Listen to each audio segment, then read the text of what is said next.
لقد جاءکم رسول من انفسکم عزیز علیہ ما عنتم حریص علیکم بالمؤمنین رؤوف الرحیم. یہ 5.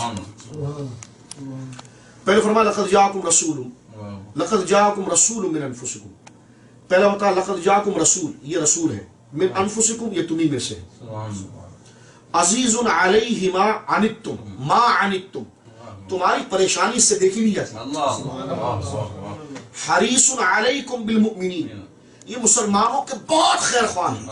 اور چوتھی صفت بیان کی رؤوف و رحیم، انتہائی ٹوٹ کر محبت کرنے والا اور انتہائی ٹوٹ کر کرم کرنے والا. یہ 5 باتیں ذات مصطفیٰ کے ذکر کی.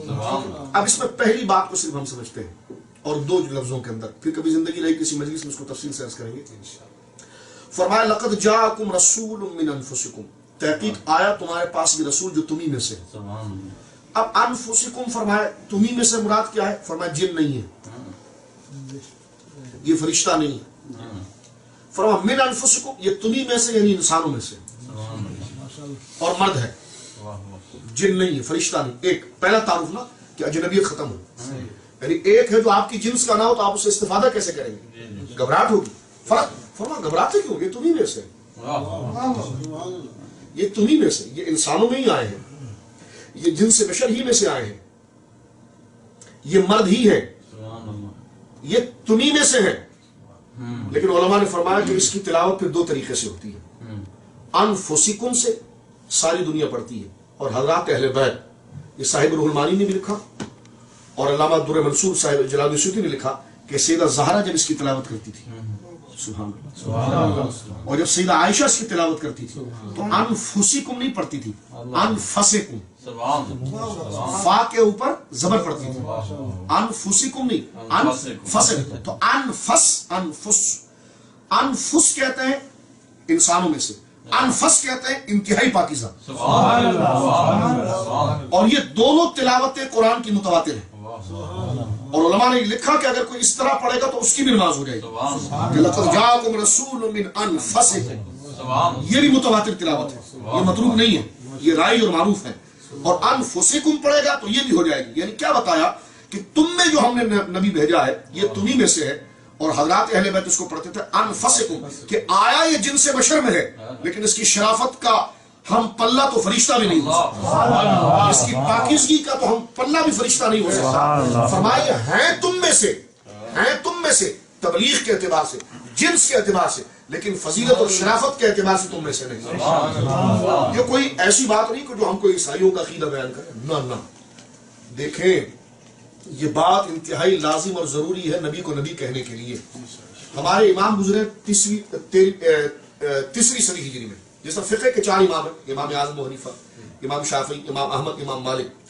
اس طرح علم کلام یہ وہ امام ہیں جن سے ہم فقہ لیتے ہیں، یعنی نماز کے مسائل لیتے ہیں، فروعات لیتے ہیں. یہ 4 ائمہ ہمیں شریعت سمجھاتے ہیں قرآن کے ذریعے، کیونکہ قرآن نے 500 آیتیں صرف شریعت کی، باقی سارے قصے اور معاملات اس معاملات کو سمجھانے کے لیے بیان کی. تو یہ 4 امام ہمیں بتاتے ہیں کہ شریعت اس طرح لیتے ہیں، اور 2 امام ایسے جو بتاتے ہیں کہ عقیدہ ایسا لیتے ہیں.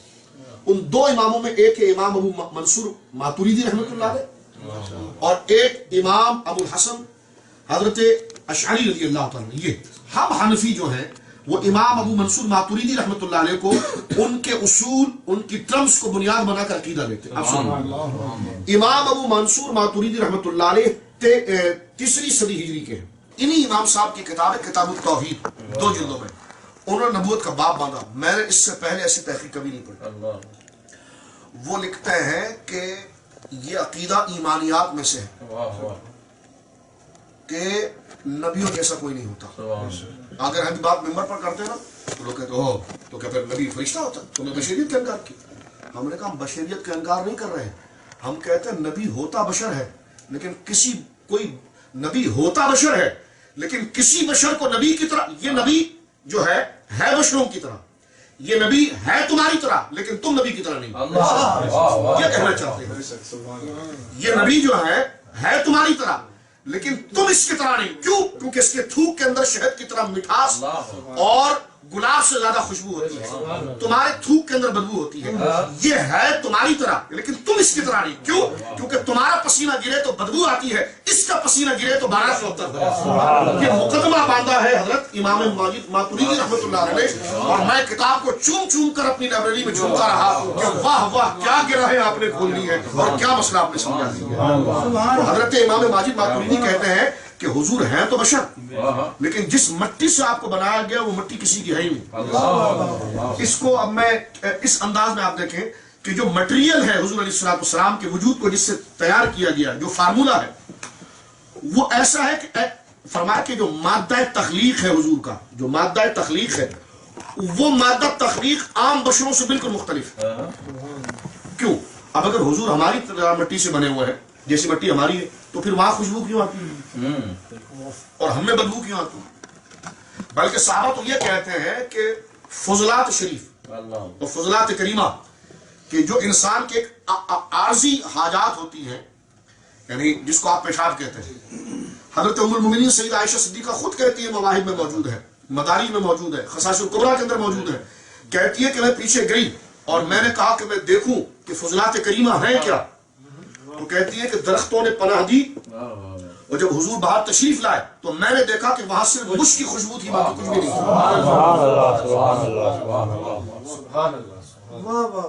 वहां मुश्क की खुशबू थी, इसके अलावा कुछ नहीं था। अहले सुन्नत यही सिखाते हैं और हम यही बताते हैं कि नबी पाक को बशर इसलिए बनाया गया कि तुम्हारी बशरियत की कदर हो। वो किसी शायर ने कहा था ना, वजूद इंसानियत नाज करूं ज़ात अक़दस पर कि तेरी अजमत का बाइस है मोहम्मद का बशर। तो हुजूर है बशर, हुजूर को बशर बनाया गया, ये तुम्हारी तरह है लेकिन तुम इनकी तरह नहीं। कुरान ने ये जरूर कहा कि ये तुम्हारी तरह है, लेकिन कुरान ने ये नहीं कहा कि तुम इसकी तरह हो, इसलिए कि यही फर्क है जिसको कुरान ने कहा कि लक़द जाअकुम रसूलुम मिन अनफुसिकुम। तो अनफुसिकुम से कहीं कोई धोखा ना खाए, इसलिए कुरान ने दोबारा कहा इसको यूं भी पढ़ो, अनफुसिकुम के पढ़ने से बात क्या बनेगी कि ये तुम्हारी तरह है, और अनफुसिकुम से बात ये बनेगी कि तुम इसकी तरह नहीं। सुभान अल्लाह, सुभान अल्लाह, तुम इसकी तरह नहीं हो। लिहाजा ये अकीदे की बुनियाद है और ये अकीदे की बात है। जिन लोगों ने हिंदुस्तान बर सगीर के अंदर तफर्रुका डाला और मुसलमानों को बांटा, उन्होंने सबसे पहली गंदी बात ये कही कि नबी हम जैसे हैं। तो कुरान ने पहला तारुफ ये किया है कि लक़द जाअकुम रसूलुम मिन अनफुसिकुम, और इस पर बहस मौजूद है कि नबी को नूर मानना ये फराइज़ नबूवत में से है। इसलिए कि अगर नबी को नूर नहीं मानेंगे तो वही कैसे आती है, एक बात। और दूसरी बात यह है कि नबी की मादा तख्लीक को, जो मटेरियल है, उसको मुख्तलिफ मानना इसलिए जरूरी है कि अगर ये ना हो तो उसे नबूवत क्यों दी जा रही है और हमें क्यों नहीं दी जा रही। तो ये जो है कि वो बुनियादी फर्क है। और आखिरी में बात यहां पर अर्ज करके अपनी गुफ्तगू खत्म कर दूं, आपके ज़हनों में अगर ख्याल आए तो फिर कुरान ने ये क्यों कहा कि कुल इन्नमा अना बशरुम मिस्लुकुम। इस पर सदियों से हमारे बुजुर्ग कह रहे हैं और लिख रहे हैं। इस पर सरकार पीर महली शाह साहब ने एक बड़ी प्यारी बात की। आप अपने फतावे मुबारका में फरमाते हैं कि नबी काफिर भी नबी करीम सल्लल्लाहु अलैहि वसल्लम को बशर कहते थे और कुरान ने भी बशर कहा। कुरान ने कहा कुल इन्नमा अना बशरुम मिस्लुकुम। काफिर भी कहते थे कि ये अल्लाह के बंदे हैं और कुरान ने भी कहा ये अल्लाह के बंदे।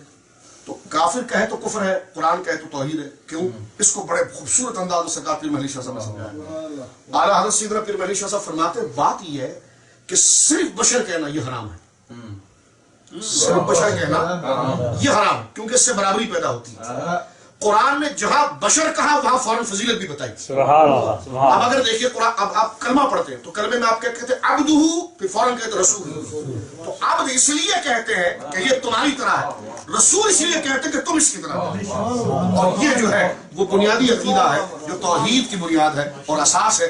इसको समझने के बाद इसकी पहली चिंगारी गोया के दिल के अंदर लगती है और मदीने का नूर जो है वो दिल के अंदर आता है। मैं अपनी गुफ्तगू खत्म करता हूँ गुजरात की मुकद्दस सरजमीन पर आराम फरमाने वाले मेरे आका मेरे मौला सरकार इमाम अहले सुन्नत आला हजरत हकीमुल उम्मत हुजूर किबला सैयदी मुफ्ती अहमद यार खान नईमी रहमतुल्लाह अलैह ने जो जुमले लिखे, और ऐसी मैं कहता हूँ हजारों साल भी अगर तकरीरें होती रही तो उसको उन्होंने समेट कर जमा किया। क्या फरमाते हैं, अब जो लोग गुमराह हुए ना उसकी वजह क्या है, उन्होंने एक चीज पढ़ी दूसरी नहीं पढ़ी। बशरियत को पढ़ा, उसके कमालात को नहीं पढ़ा। اس کو پیر صاحب جو سمجھاتے ہیں حضور مفتی احمد یار خان صاحب فرماتے ہیں نور حق، نور اللہ کا نور، نور حق جلوہ نما تھا مجھے معلوم نہ تھا، شکل انسان میں چھپا تھا مجھے معلوم، نور حق جلوہ نما تھا مجھے معلوم نہ تھا، شکل انسان میں چھپا تھا، کیسے معلوم ہوگا؟ جب کمال پڑھو گے تو معلوم ہوگا، تو بشریت والی آیتیں پڑھتا رہے گا تو تجھے کیسے پتا چلے گا؟ اب ذرا دوبارہ سنیے اس کو کہ نور حق جلوہ نما تھا مجھے معلوم نہ تھا، لفظ پر غور کریں آپ اس کو، آپ کا سینہ مدینہ بن جائے گا، نور حق جلوہ نما تھا مجھے معلوم نہ تھا، شکل انسان میں چھپا تھا مجھے معلوم نہ تھا۔ اگلا جملہ سنیے آپ، بکریاں جس نے چرائی تھی حلیمہ تیری، جملہ دیکھیں آپ، بکریاں جس نے چرائی تھی حلیمہ تیری، عرش پہ وہی گیا تھا مجھے معلوم نہ تھا، بکریاں جس نے چرائی تھی حلیمہ تیری، عرش پر وہی گیا تھا مجھے معلوم نہ تھا، پہنچا قبر میں تو یہ راز کھلا، ارے دل سالک میں چھپا تھا مجھے معلوم